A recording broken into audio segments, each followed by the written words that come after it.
Alright, so today I was going through all my female ball pythons that I'm breeding this year, looking for clutches of eggs, and believe it or not, I actually found my second clutch of ball python eggs for 2021, which is pretty exciting. And this is a really awesome combination of snakes. I actually paired up my pastel Enchi Desert Ghost male, paired that male up with my female. That's a pastel calico 100% het Desert Ghost. And kind of the interesting thing about that female is I actually did the same pairing last year. I took the visual male Desert Ghost, breeding it to that female, expecting to get all het Desert Ghost because I didn't know she was actually het for Desert Ghost. And to my surprise, she actually popped out a visual Desert Ghost, which is pretty amazing. And it actually had pastel in it, which really makes the Desert Ghost really pop. It's a really super bright combination. And in this combination, I actually have pastel in the male and pastel in the female, so I should get a lot of pastels and some super pastel Desert Ghosts, which would be pretty awesome. 50% of them should be visuals, which is pretty amazing. I'll probably definitely hold some of those back for my collection. Last year, I'm trying to just hold 2 holdbacks every single year.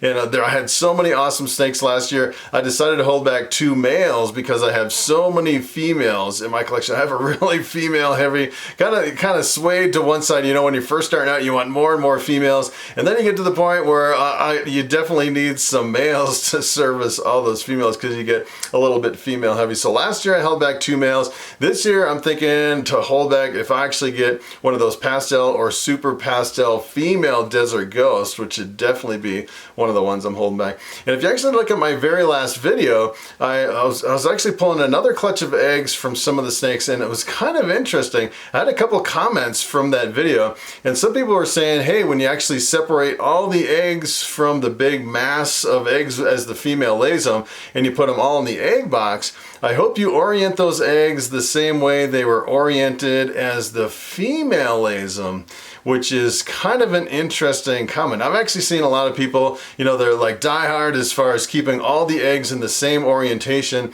as the female laid them. As a matter of fact, I've actually seen a lot of people that take the whole clump of eggs all stuck together and take all those and put them directly in the incubator, all stuck together. And what I actually like to do, I like to separate all those eggs, and that way if you have one that goes bad, especially if it's like right in the middle of all the other eggs, you don't risk that really nasty egg kind of spreading and ruining some of the other eggs that are around it. And it was kind of interesting. I actually ran across this scientific article, which I couldn't even believe that they did scientific studies on breeding ball pythons, which kind of blew me away in the first place. But I just kind of randomly ran across this article a few years ago. And what they did is they took hundreds of ball python eggs and they incubated them. They incubated half of them with the embryos facing up, and they incubated the other half with the embryos facing down. And they looked at the number of ball pythons that actually hatched from those eggs. And to my surprise, they actually found a higher hatch rate, a better success of hatching if you take the embryos and you face them straight up on top of the egg during the 2-month-long incubation process. So what I want to do in this video is I want to take those eggs as the female laid them all in one big clump, and I want to take a Sharpie marker and mark the very top of the eggs as the female laid them so you can see exactly how they are oriented. Then what I want to do is I want to separate all those eggs and candle them with a flashlight to see where the embryo is and see how close the embryo is to the top of the egg as the female laid them. And I think you might be surprised at how different it is. I've actually done it once before, and I've seen some that were a little bit off. I'd say most of them were pretty close. There was a couple that were pretty far off, but it'll be kind of interesting to do it again on this clutch to see the difference between where the embryo is as far as, you know, where the orientation as far as the female laid those eggs, which should be pretty interesting. And then another thing I want to do before I jump into the eggs and pulling those eggs and send them up in the incubator is I actually want to show you this male. It's a really awesome male that I bred to that female. It's actually a pastel Enchi Desert Ghost, and let me tell you, these things as hatchlings, they're probably some of the brightest snakes that you can actually find when you mix the pastel in with the Desert Ghost, and they tend to keep a lot of their color as they age and mature. I want to show you that snake, and then we'll jump over to the female and pull those eggs and send them up in the incubator. All right, so I actually get this male over here in my ARS 5040 rack. Well, I actually bought it as a pastel desert ghost, and come to find out later on that it actually has Enchi in the mix. I actually produced quite a few hatchlings and just isolated the Enchi by itself. And when I bought it, they didn't sell it to me as an Enchi. I just kind of randomly found out it had Enchi. And look at how bright this is. Pretty amazing. Pretty amazing how bright they are as adults. This is pretty much a full-size adult.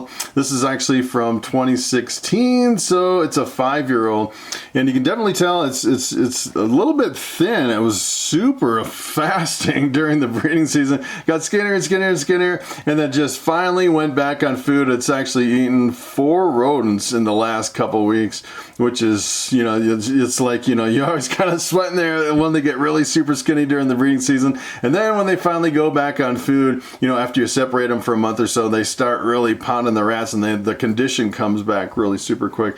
But kind of the interesting thing about the desert ghost is you actually see a lot of pattern reduction in a lot of your desert ghost and desert ghost combinations, and a lot of times it's really hard to figure out if you actually have Enchi in the mix because it's really reduced as far as the pattern right from the beginning. But this one definitely has Enchi. From some of the previous breedings, I actually isolated the Enchi all by itself. So let's jump over and check out the eggs and pull them from this female, which is pretty exciting. All right, so this female is actually one of my bigger females, and I keep her down here in one of my ARS 8018 tubs, one of the biggest tubs that I have down here in my collection. And take a look at this. She's got a nice bunch of eggs. I see some pearly whites in there. And it'll be interesting to see how many eggs. Hopefully we don't have any slugs in there.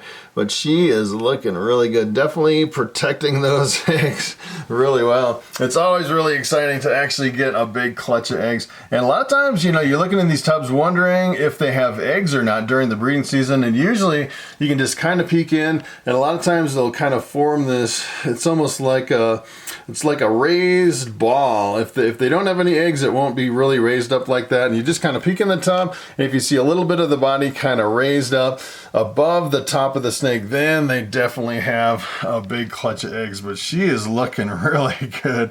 And it's interesting, so this girl, as far as the visual, she is just a pastel calico combination, and this is a really dark, almost like a brownish color that comes in with the calico too. That's why it's kind of a really dark brown. It's part of the calico gene, and the calico also brings in a lot of the pattern disruption on the sides, and it brings in some of the white on the sides, especially if you mix it with something like bamboo or something. One of my favorite combinations.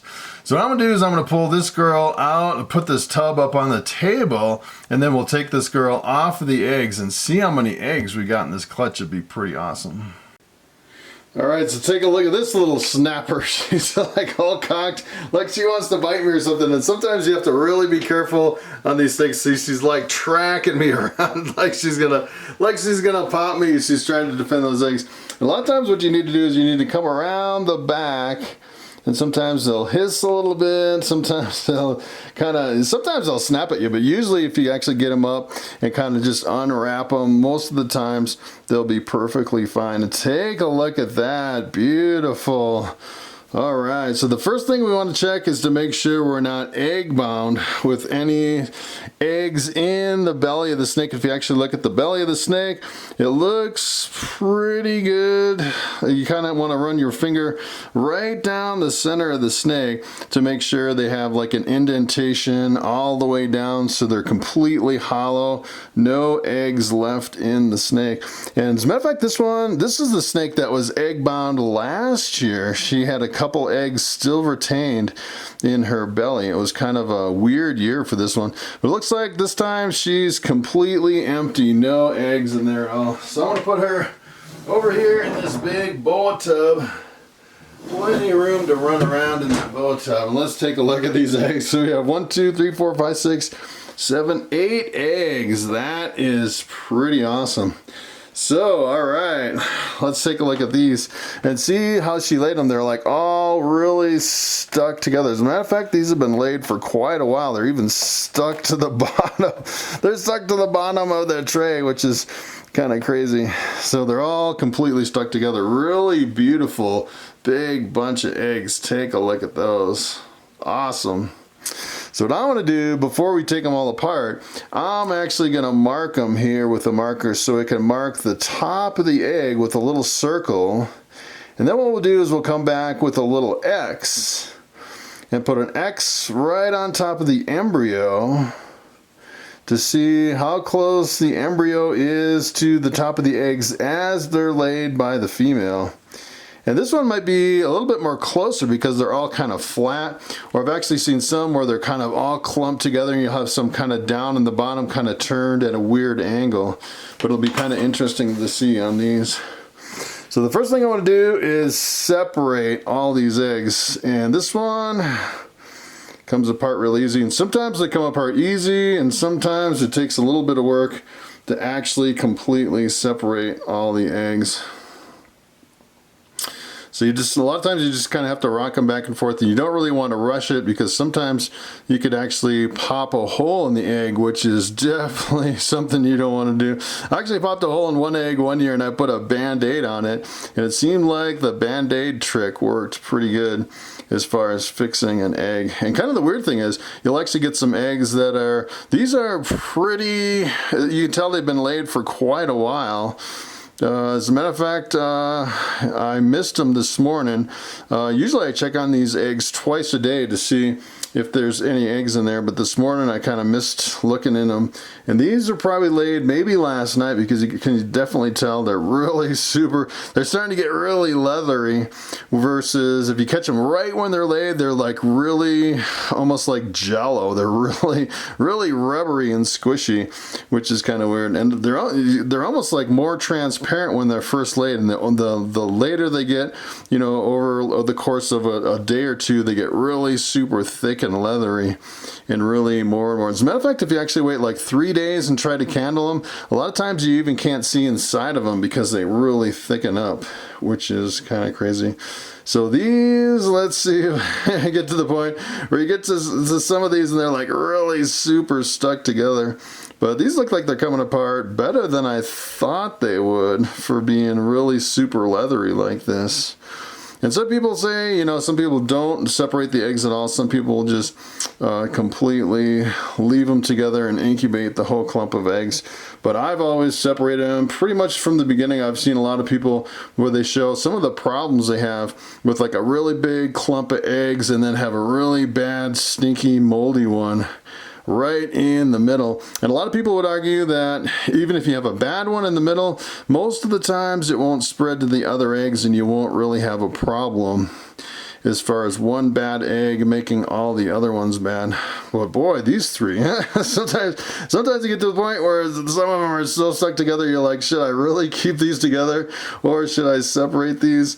And this is like one of those cases where it's like super stuck together. You have to be really careful that you don't rip these eggs when you're actually pulling them apart. And it actually helps too to wash your hands really good before you do this, because keep in mind you're actually incubating these for like 60 days, you know, pretty much a full 2 months.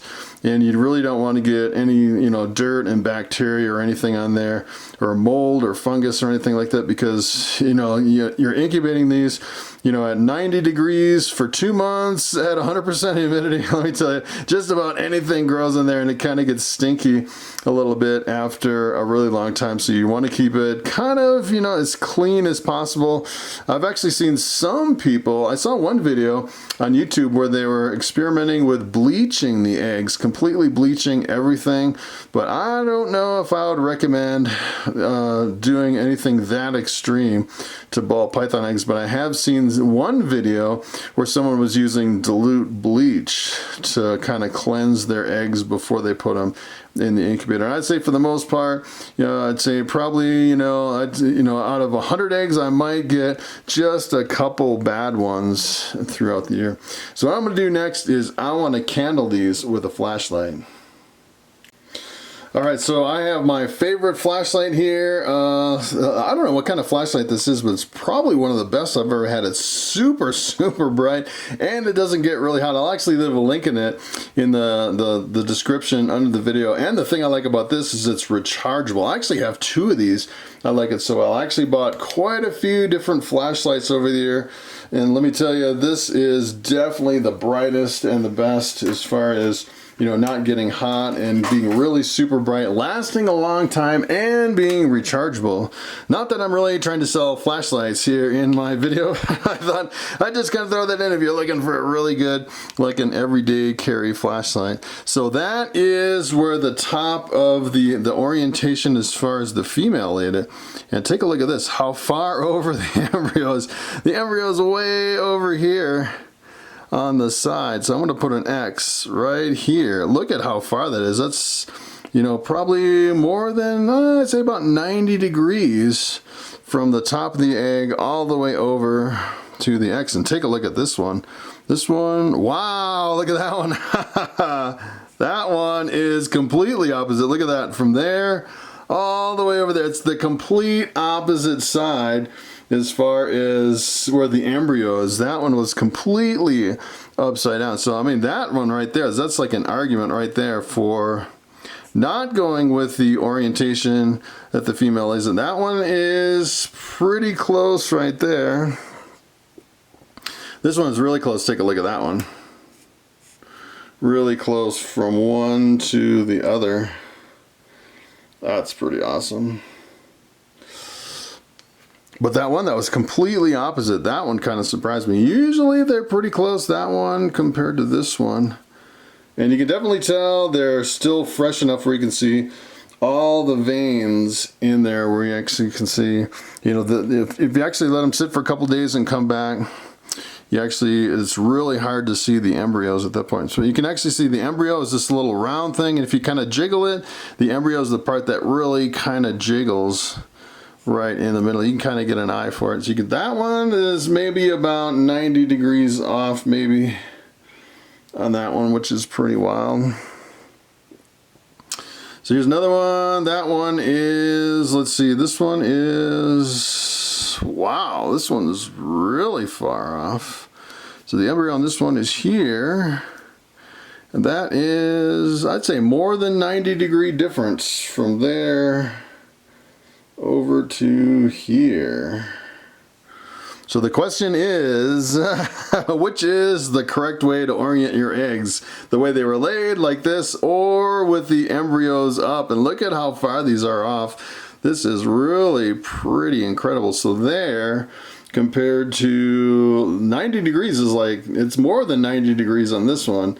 And the other one was like 180 all the way on the opposite side. So that is pretty incredible. Alright, so real quick I want to show you how I set up my egg incubation box to incubate my ball python eggs. And I've probably put out maybe 5 or 6 videos with similar information before, so it's pretty much all the same. What I actually do is I use these little plastic, I think it's like a 6-quart, like a plastic shoe box. Although as far as shoes, I don't know if my shoes, I don't know if I can fit a pair of shoes in that little shoe box. And I'm actually on pounds. I want to go over to, this is a pretty awesome balance. As a matter of fact, I'll actually put a link to the balance on there too. This is like the best balance I've ever used. I'll actually go over to grams. I use 150 grams of vermiculite, and I actually like to use this really fine vermiculite. That I bought the vermiculite over on, I think I bought this at Home Depot, this last bag. But you can use pretty much anything. I've seen some people do vermiculite, that's fine. Some people use coarse vermiculite. Some people will use even sponges or something like that. Looks like I got a little bit over 150. 150.2. That's close enough. Alright, so that's like, yeah, 150.2. So what I do is I just zero it out, and then I use water. I actually distill my own water, and I add about the same amount of water, 150 grams. So what I'll actually start with is I'll just start pouring a little bit of water in, Last time I tried it all with my little syringe. I just have a little syringe. I still haven't upgraded to one of the bigger ones. But you just slowly pour it in. I'm at 40, 50, 60, 70. You just don't want to overshoot it. 80, 90, 100, 110, 20, 30, 140. Woo! That was close. 145. Alright, then the last little bit I actually like to add with the syringe and just get it really close. 148, 149, let's see, a little bit more. 150, we'll go a little bit more. 150, I think we're like at 150.3 or something like that. So, yeah, so we're at like 151, so it doesn't have to be that exact as far as the amount of water. And what I actually like to do is I like to heat the water to 90 degrees. So this was like about 95 degrees when I first started. If it cools off a little bit, that's fine, but I just kind of like to give it a little bit of a jump start because my incubator is set at 90 degrees, so I don't want like really ice cold water and then put the eggs, you know, on ice cold substrate to go in the incubator. I kind of like to give it just a little bit of a jump start. And then what I do is I just kind of mix it up really good. As a matter of fact, when I first started doing this, I tried a whole bunch of different contraptions. I tried ventilation holes in the box and everything else. Then finally, it seemed like most of the people were completely sealing it with press and seal and going 50-50 with vermiculite water. And some people, what they'll actually do is they'll put the eggs right on the vermiculite. But I found the problem is once the eggs hatch, you have all these hatchlings that are crawling around in the vermiculite, and they get all full of this. The hatchlings are like really sticky when they come out of the egg, and they get all full of vermiculite, which I didn't really want. So what I did is I went to an egg crate and I put it right on top of the vermiculite, so the hatchlings are right on top of the egg crate, and it keeps them away from getting really dirty coming out of the eggs. And the other thing, when I first started this, I was actually using 200 grams of the vermiculite, 200 grams of water. And what I actually found is some of my eggs that were really big were coming really close to the top of the press and seal and actually touching the press and seal. So you want to keep them a little bit further down, and I went down to 150 grams since then, and I've been always using, for the last few years, 150 grams has been perfect. So what I'm gonna do now is I want to get my eggs and I want to put them right on top of this. Alright, so I moved all the eggs over, and then the big question is are you one of the ones that wants the orientation exactly like the female ate them, or do you want to put them in with the embryos facing up with the X's? And as far as what I've actually seen, I think it's better to keep the embryos up instead of using the orientation that the female lays the eggs in, which seems like a completely random orientation as far as that female's laying the eggs. So what I'm gonna do is I'm gonna find the X's, put all the X's straight up and down on the eggs, just like that. And what I like to do is I like to keep the eggs kind of wedged in there a little bit, so they're not going to go anywhere. I kind of wedge them in. Some people use like popsicle sticks or something to kind of keep them away from the sides, because you don't want to touch the sides, because what happens is you get condensation that rolls down the sides, and if it rains on the eggs, then you have a higher probability of these eggs actually going bad during incubation. You want to keep them away from like the droplets of water as much as possible. And then what I use is Glad press and seal. Someone was asking me, what's the brand name on your press and seal? It's just, you can actually buy it on Amazon. I can post a link to the Glad press and seal. I can post a bunch of links as far as everything I'm using here too, and I actually buy it on Amazon, because a lot of times I can't find this at my local grocery stores, which is kind of wild. And if you haven't used this, it's kind of wild. As a matter of fact, I've never really used it until I started breeding snakes. And it has like a really dry top, and then it has like almost like a waxy, sticky coating on the bottom that actually you just kind of press on it, and you can actually feel it with your finger. It just kind of sticks on one side, which is, it's almost like if you use saran wrap, it's like kind of a really sticky version of saran wrap that doesn't really stretch as much as saran wrap. But I don't put any breather holes or anything in it. And as a matter of fact, I have one clutch in the incubator, and I opened it up for the first time because if you start getting condensation underneath here, what I like to do is I like to just kind of open it up and wipe all the condensation off the press and seal and then put it back down. And then like maybe every other week or every week after that, I go through and wipe all the condensation off the press and seal. And then what I do is I just kind of seal it up. You don't really need a cover, but I like to put a cover because I like to stack several boxes on top of each other in my incubator. And then what I want to do is I want to make a label with my label maker, and I'll show you what the labels are once I get those labels printed out.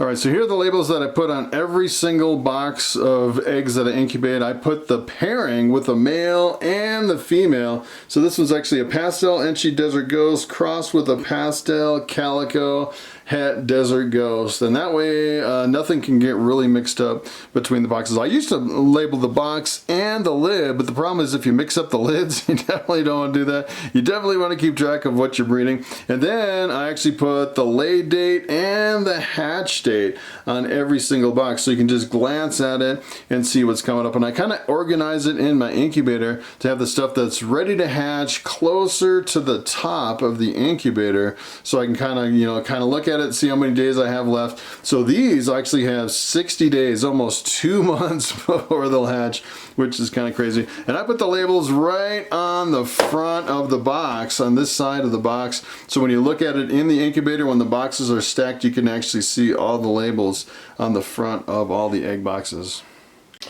Alright, so here's where I put the female just temporarily in this big boa tub, and she doesn't look that big in a big boa tub, and she looks really super skinny. Take a look at how skinny she is after she laid those eggs. But usually once you get them off the eggs, they are pretty docile as far as, usually they're really defensive, a little bit snappy on the eggs.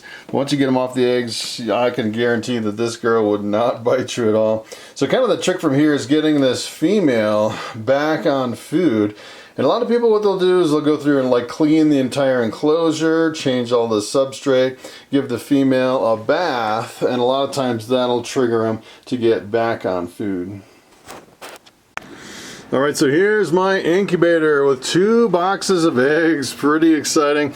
And in some years I'll actually fill this whole thing up with a whole bunch of eggs from all the different clutches of eggs. And on a bad year, I'd say I get maybe anywhere from like 50 to maybe about 120 hatchlings a year, and it really depends on which females are actually laying. So here's my new one right here with the 8 eggs in it. My pastel Enchi Desert Ghost crossed with my pastel Calico Het Desert Ghost. That one's gonna be awesome. And then I have one that was laid on April 26th. This should actually hatch the 22nd of June. So still have over a month on this one. You can actually see on this one, there's quite a bit of condensation you can actually see building up on here. And I've already gone into this one and completely wiped down the top of the lid once already. And I'm actually getting ready to go back in again and pull the press and seal off and wipe it down pretty much on a weekly basis from here on out. So this will be pretty awesome. This is actually a bamboo calico crossed with the lesser. So I should get some blue-eyed leucistics. The bamboo lesser combinations is an all-white snake with blue eyes. Bamboo calicos are really awesome too, and I've yet to produce a calico lesser. That would be pretty awesome combination between the calico and the lesser, which would be pretty awesome because I think the calico would kind of darken the lesser. It's a pretty dark version, almost like an amber colored version of calico, which is pretty awesome. So that is pretty much it. You can actually see I have a little temperature probe right on the top. As a matter of fact, I just opened this a couple times and it kind of dropped down to 88, but that's usually right at 90 degrees. And it's always good to keep a little, like this little temperature probe right on top, so you can see the temperature just at a glance. And I look in here, let me tell you, probably 2 or 3 times a day at that little temperature right there to make sure everything is running correctly. And then I'm at 90, anywhere from 88 to about 90 degree for a hot spot as far as incubating your ball python eggs. So that is pretty much it. Thanks for coming along. It was kind of interesting, the difference between the orientation that the snake laid it and where the embryo was. And let me tell you, for me, I'm sticking with the embryo on top of the eggs versus the orientation that the female lays them. So that is pretty much it. Thanks for watching, and I will see you in the next video.